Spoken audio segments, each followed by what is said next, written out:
ఓం నమో వెంకటేశాయ. అందరికీ నమస్కారం. Welcome to my channel Tirumala talks. నేను మీ లక్ష్మీ పూజిత.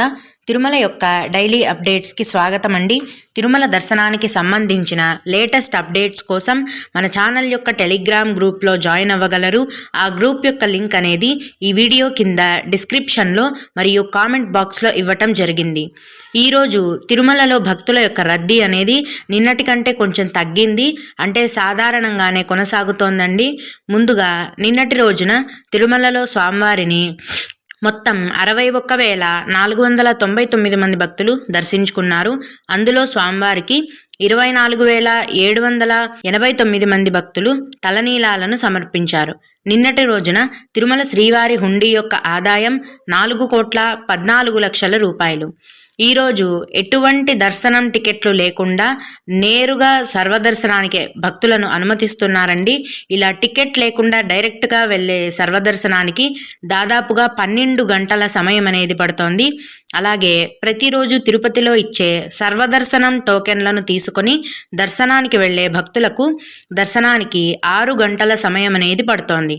ఇక 300 రూపాయల దర్శనం వారికి మరియు 500 రూపాయల దర్శనం వారికి 4 గంటల సమయంలోపే దర్శనం అనేది పూర్తయిపోతుంది.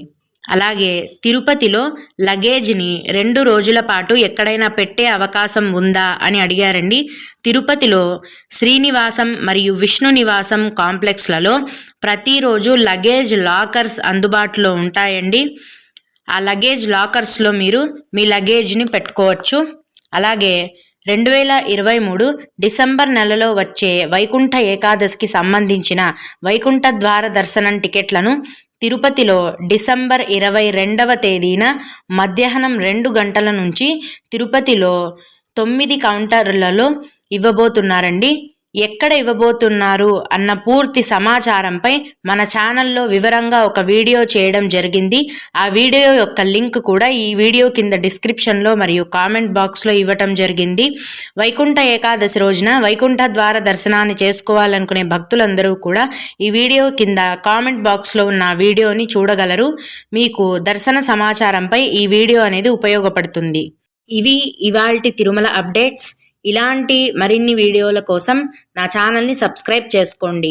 ఓం నమో వెంకటేశాయ.